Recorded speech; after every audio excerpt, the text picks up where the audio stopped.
안녕하세요. 우리의 중심을 보시는 하나님의 사랑을 경험하는 여러분 되시길 축복합니다.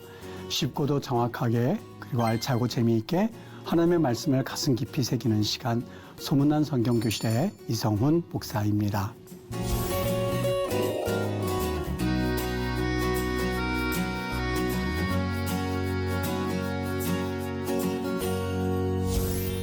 여러분 지난 시간에 나눈 내용 기억하시죠? 제사 드리기 전에 화목하라에 이어서 오늘 여러분과 나눌 이야기는 어느 가난한 집사님 이야기를 나눔으로써 오늘 강의를 시작하도록 하겠습니다.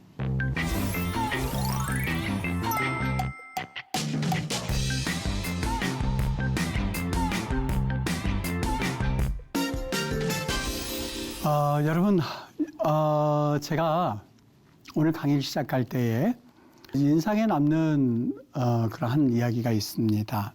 어느 집사님 이야기인데요. 아주 가난한 분이셨어요. 그렇게 넉넉한 분은 아니시고 거기에다가 혼자 사시는 분이셨고 교회 나오시는 분인데 조용하게 자리를 지키셨다가 또 가기도 하시고 또 오시기도 하시면서 이렇게 조용하게 신앙생활 하시는 분이셨어요. 전 나름대로 목회자로서 그렇게 조용하게 신앙생활 하시는 분들에게 참 고마운 마음도 있고 존경스럽기도 하고 이런 마음이 있거든요.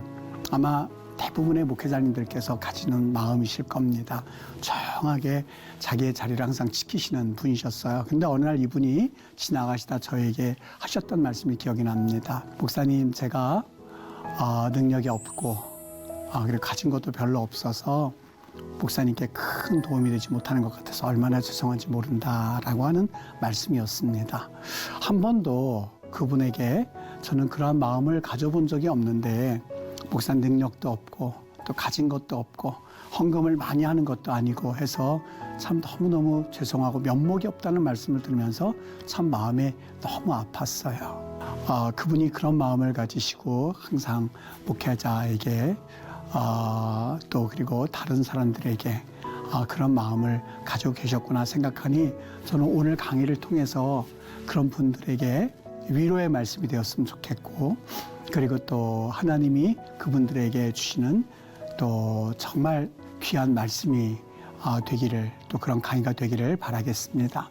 지난주에는 그 재물이 탐임, 아주 흠없는 재물을 드려야만 했고 또 그리고 어느 한 장소에서만 특별히 하나님께서 택하신 장소에서만 재물을 드려야만 하는 그런 나름대로의 규칙이 있었습니다. 또 재물을 드리는 데 있어서 또 하나의 규칙이 있는데 그것은 바로 가축을 제물로 드리라는 것이죠. 여기 베헤마라고 하는 것은 가축, 즉 집에서 기른 동물을 의미합니다. 제물을 드리는데 꼭 집에서 자기가 기른 동물을 제물로 드려야 한다고 하는 것이죠. 제물을 드릴 때에 자기 편의상 근처에 있는 곳에서 제물을 드리는 것이 아니라 꼭 하나님이 정하신 곳에 와서 제물을 드려야만 했습니다.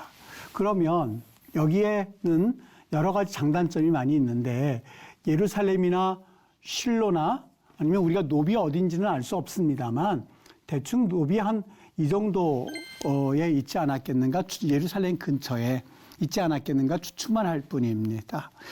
어느 장소에서 제사를 드렸든지 간에 여기에는 가까이에 있는 사람들은 상당히 좋았을 겁니다. 예루살렘에서 제사를 드렸다고 생각해 보죠. 그러면 베냐민 지파에 있는 사람들은 너무 좋았을 거예요. 베냐민 지파나 유다 지파에 있는 사람들 중에서도 이 밑에 남부, 네게부의 남부 지역에 있는 사람들은 굉장히 불편했을 거예요.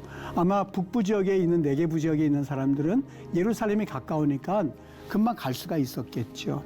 또 갈릴리 지역에 있는 사람들이나 아니면 스불론 지역이나 납달리 지역에 있는 사람들은 예루살렘으로 올 때에 얼마나 많은 노력을 기울여야만 했을까요? 이를테면 지금도 갈릴리 지역까지 가려면 차로 한 4시간 정도, 3시간에서 4시간 정도 걸리거든요. 이거를 과거에 자기 혼자서 오는 것도 아니라 하나님이 반드시 택하신 장소에서 예물을 드리라고 했으니 이곳에서부터 예루살렘까지 와야만 하는 거예요. 그것도 자기 혼자서 오는 것이 아니라 동물들을 끌고 와야겠죠. 얼마나 오랜 시간이 걸렸을까요? 또 한 가지, 여러분 가축을 드리긴 드리는데 조건이 또 하나 있었죠. 어떤 조건이었었죠? 흠 없는 탐임이라고 그랬죠. 탐임, 흠 없민, 발이 부러져 있다든지 털이 뽑혀 있다든지 눈이 상한다든지 아니면 어디 병들었다든지 하는 것은 드릴 수가 없었어요. 흠 없는 수컷을 가지고 예물을 드려야만 했었던 거죠.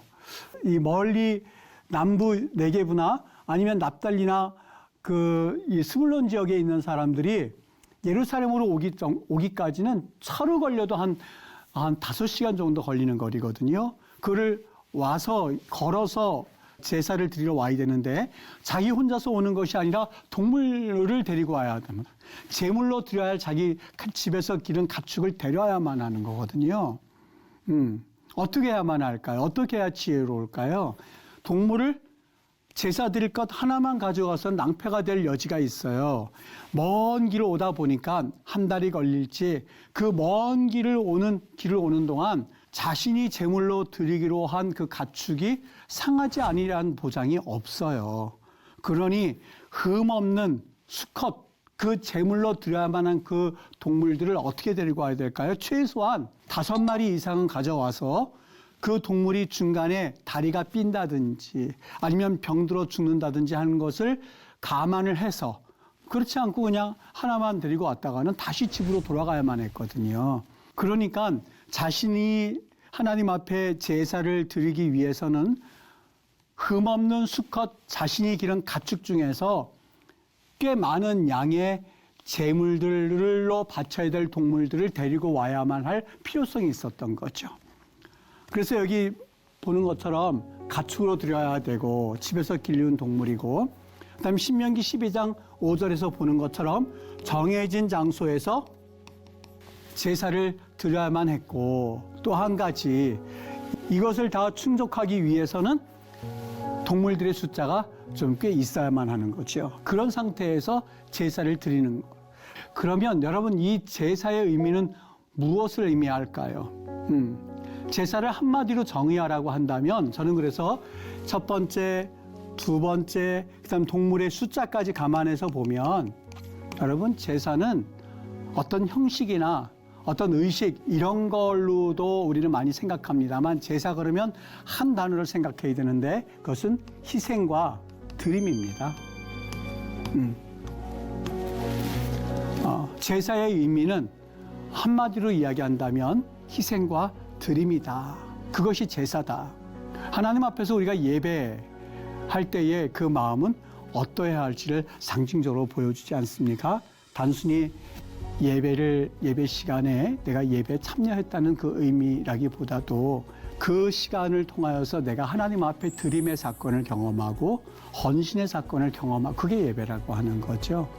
그러니까 여러분이 주일 예배를 드린다든지 수요예배 드린다든지 뭐 그럴 분은 없으시겠지만, 내가 예배 참석이 아니라 또 내가 예배 시간에 설교를 듣는 것이라기보다도 그 예배는 온전히 나를 하나님 앞에 어떠한 모습으로든지 간에 헌신하여서 드리는 그러한 시간이 바로 예배의 시간이다라고 하는 것을 우리에게 보여줍니다.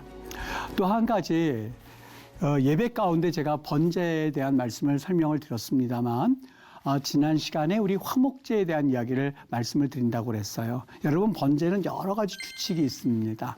흠이 없는 것으로 드려야만 하고, 그리고 그 흠 없는 가축으로 드려야 되고, 여러 규정이 많이 있습니다. 닦아야 되고, 그리고 정결하게 해야 되고, 여러 가지 규칙이 많이 있는데, 특별히 화목제는 쉘라밈 그러거든요. 여기에서 어떤 단어를 보시냐면 샬람, 이걸 보거든요. 이 말은 평화하다, 그리고 화해롭게 지내다, 뭐 이런 뜻으로 우리가 생각하시면 됩니다. 그래서 샬롬 그러잖아요. 샬라밈, 샬라밈, 뭐 평화하다, 화목하다, 이런 내용의 의미가 지금 화목제의 의미입니다. 그렇다면 번제는 다 태워서 제사를 드립니다만, 이 화목제는 어떻게 하냐? 제물의 내장 부위의 기름 덩어리와 콩팥과 간엽을 제외한 나머지 부분, 이 부분은 전부 다 태워서 드리고요. 그리고 나머지 부분을 가져옵니다. 그래서 그것을 먹는데 여기에 한 가지 규칙이 있습니다. 어떤 규칙이냐? 이튿날까지 남겨두면 안 된다고 하는 것이죠. 이것은 의무조항입니다. 여기 레위기 7장 18절에 이렇게 말합니다.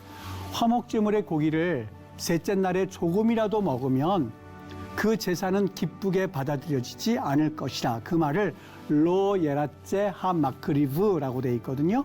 여기 이걸 그대로 해석하면 그 제물을 가져오는 자가 받아들여지지 않는다. 이걸 그냥 지역한 겁니다.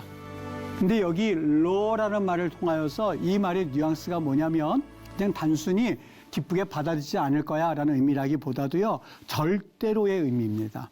심지어는 그렇게 하면 너 죄이냐 라는 의미까지 우리가 생각해야만 할 만큼 굉장히 강한 어조거든요.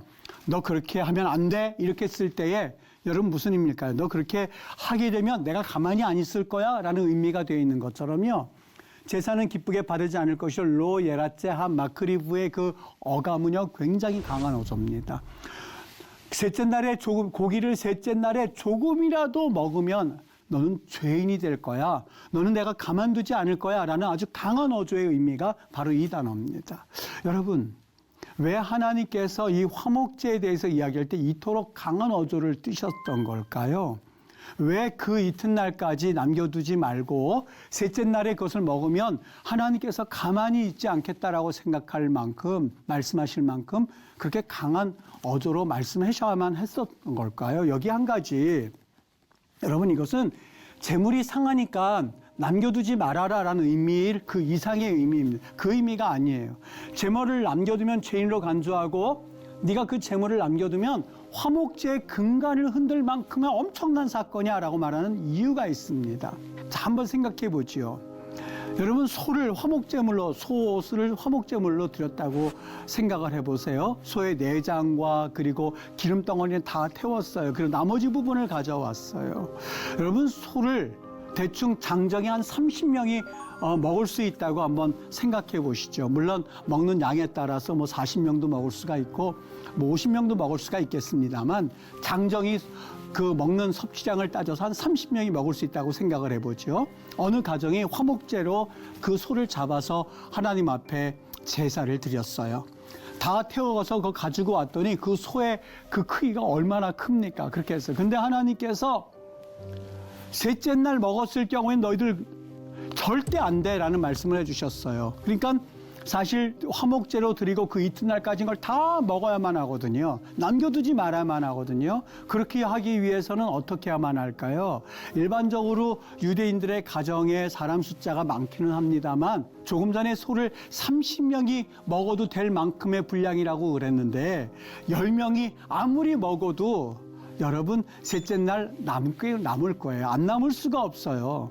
그러면 하나님께서 절대로 남기지 말라고 말씀하셨고 이것을 남기면 화목제의 근간을 흔들 만큼의 엄청난 그런 사건이라고 얘기할 만큼 강한 어조로 말씀하셨다면 여러분 이 소를 남기지 말아야 되는데 어떻게 해야 될까요?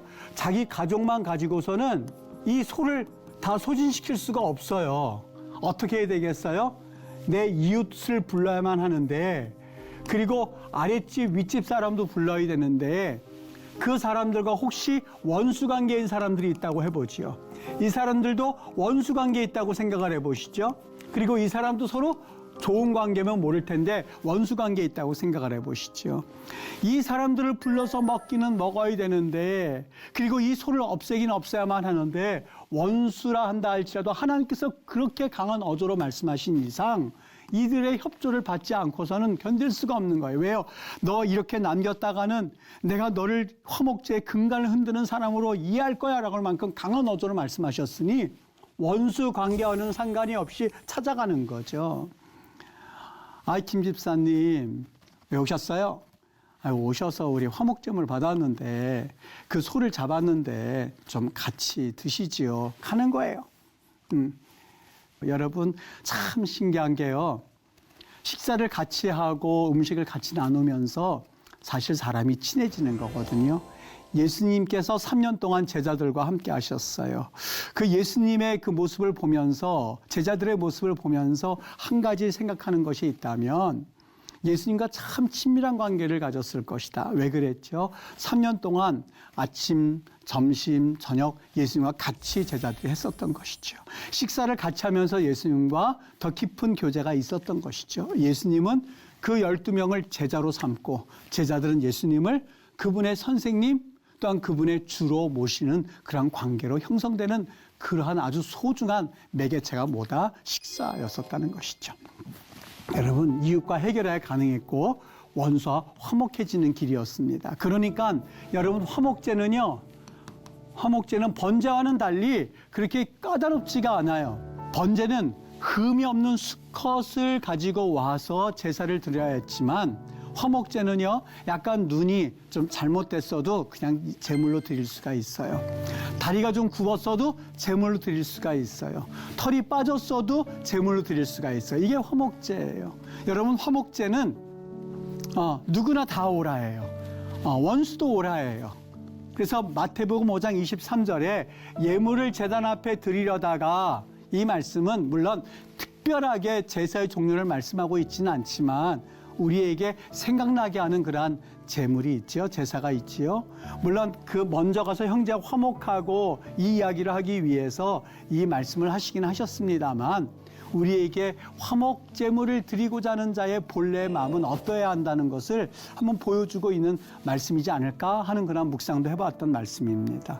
예물을 제단 앞에 드리려다가 너가 화목 제물을 드릴 때에 그 화목 제물 그 자체가 목적이 아니란다.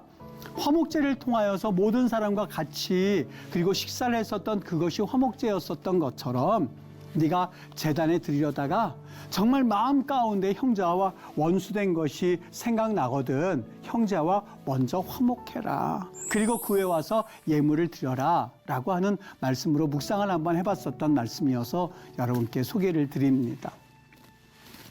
또 하나, 이 번제라고 하는 것은요, 태워서 드린 제사거든요. 그래서 올라라는 말을 합니다. 올라라는 말이 오르다라는 뜻이거든요. 그리고 내려가다라는 야라드란 말을 쓰는데 올라는 올라간다는 뜻입니다. 왜 번제를 올레라고 말했을까? 그것은 바로 그들이 태워서 하나님 앞에 향기를 드리는 겁니다. 화목제도 향기를 드리는 겁니다. 우린 여기에서 한 가지, 제물이 향기로 올라가기 때문에 붙여진 이름이고, 그리고 여기에 대해서 하나님께서 이는 향기로운 냄새니라 이렇게 말씀합니다. 향기로운 냄새니라. 번제도 그렇고요. 여러분, 하나님께서 이 제물을 태워서 드렸을 때에 향기로운 냄새니라는 그 의미가 그 어떤 의미로 되새겨질까? 하나님께서 정말 그 냄새를 맡으시면서 참 좋다, 이런 의미였을까?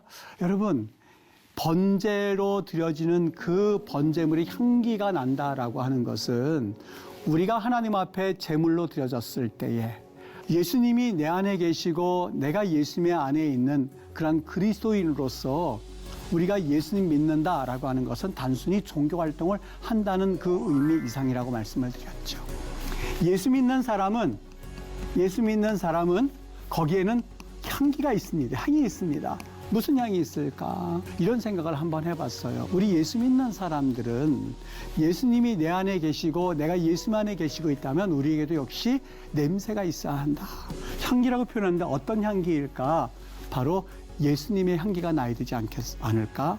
거기 이는 하나님께서 향기로운 냄새니라 했을 때에 다른 이야기가 아니라 우리가 예수님을 믿는 사람으로서 예수님의 뜻과 또한 그분의 말씀대로 살았을 때는 예수님 향기가 나는 사람들로서 우리 크리스찬들이 살아갈 때 주님이 기뻐하시겠구나라는 말씀으로 이해했던 말씀입니다. 하여간 여기에는 온전한 제물에는 이번에는요, 등급이라는 게 있거든요.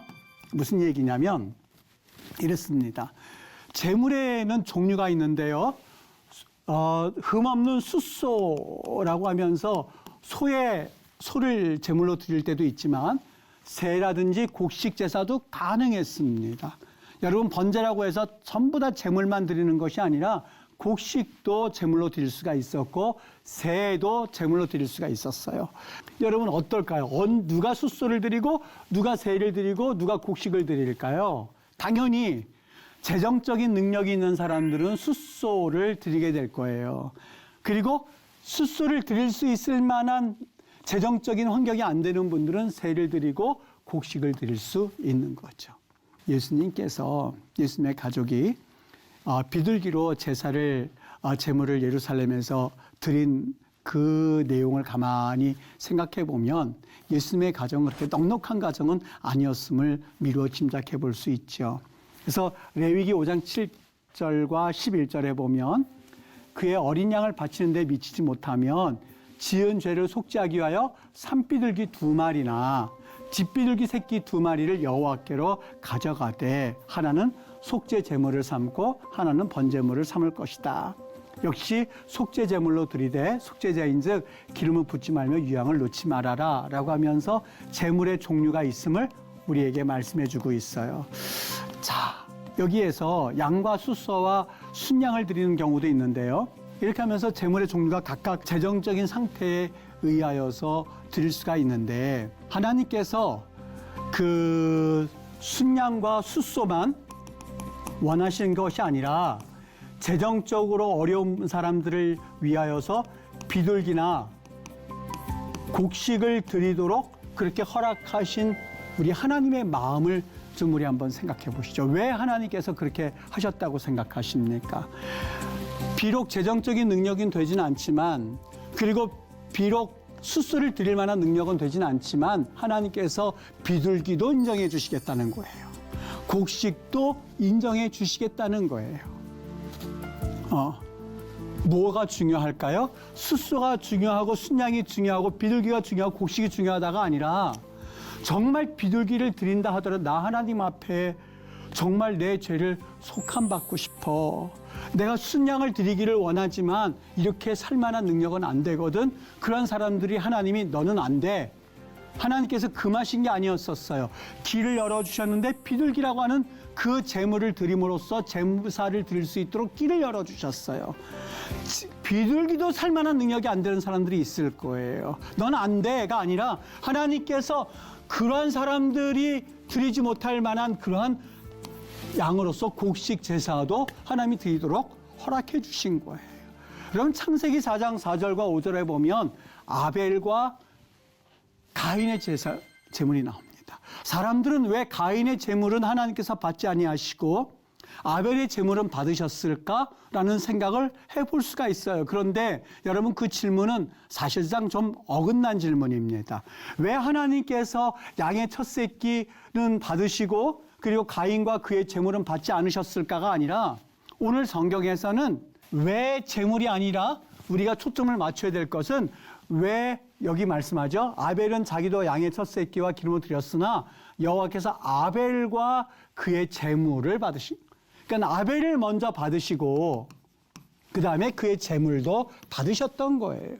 가인은 어떨까요? 가인이 몹시 분한 안색이 변하니 여기는 가인과 가인의 제물은 받지 않으셨어요. 가인을 먼저 받지 않으셨어요. 그리고 그의 제물은 역시 따로 나온 거예요. 여러분, 전 이런 생각도 해봐요.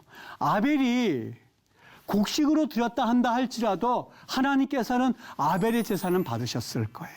가인, 하나님께서 그의 제물을 받지 않으신 것이 아니라 가인을 먼저 받지 아니하신 것을 보면 가인은 양의 첫 새끼로 아니 숫소의 첫 새끼로 드렸다 한다 할지라도 그의 제물은 받지 않으셨을 거예요. 왜요? 가인을 먼저 하나님께서 보셨던 거예요. 마가복음에 보면 한 가난한 과부가 둘했던 곳 한 고드란트를 넣는 것을 보면서 주님이 칭찬하시는 것을 봅니다.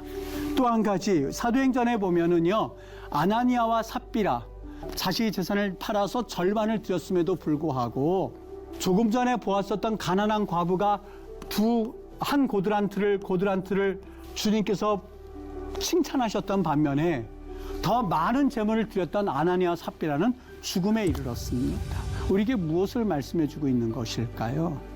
여러분, 하나님께 드리는 예배는 먼저 예배를 드리는 사람의 마음을 하나님께서 받으신다는 사실을 우리에게 보여주고 있는 것 같지는 않습니까? 제가 처음 이야기를 시작하면서 어느 가난한 집사님의 이야기를 여러분과 나누었습니다. 그분이 하나님 앞에서 목사님께 도움도 안 되고 그리고 저는 가진 것도 없어서 참 민망하고 죄송한 마음으로 서 있는 모습을 보면서 너무너무 마음이 아렸습니다. 하나님이 보시기에 정말 그 마음이 옳은 마음이었을까요? 아니에요. 그렇지 않아요. 하나님이 아벨과 그의 재물을 받으신 것처럼 하나님 앞에 겸손하게 내가 하나님 앞에 뭘 드릴 수 있을까라는 마음으로 비둘기를 드리고 곡식을 드리는 그 모습을 우리 하나님께서 그걸 열어놓으심으로써 교제하기를 원하시는 우리 주님의 마음을 아신다면 여러분 때로는 주님 앞에 내가 최선을 다하되 내가 하나님 앞에 다른 사람과 비교하여서 그만큼 하지 못한다고 해서 너무 실족하거나 낭망하지 않게 되기를 바라요. 우리 주님께서는 아벨의 제물 먼저 아벨을 받으셨고 가인의 제물을 받지 않으시기 전에 가인을 받지 않으셨다고 하는 그 말씀을 잘 기억하여서 우리 주님 보시기에 정말 아름답고 귀한 믿음의 성도들 되시기를 정말 주님의 이름으로 축복합니다. 오늘 강의는 여기까지 하도록 하겠습니다. 여러분 유익한 시간 되셨나요? 유튜브로 오늘 강의 다시 한번 보시면서 여러분 복습하시면 좋을 것 같고요. 주변에도 많이 알려주셔서 말씀이 주는 유익함을 함께 누리시면 좋겠습니다. 다음 시간에는 우리가 레위기에 나타난 여러 가지 재물의 종류를 조금 더 한번 살펴보면서 우리 주님께서 가지고 계시는 우리를 향한 그 마음을 더 살펴볼 수 있는 그런 시간이 되었으면 합니다. 오늘도 말씀으로 승리하시고 다음 시간에 뵙도록 하겠습니다. 고맙습니다.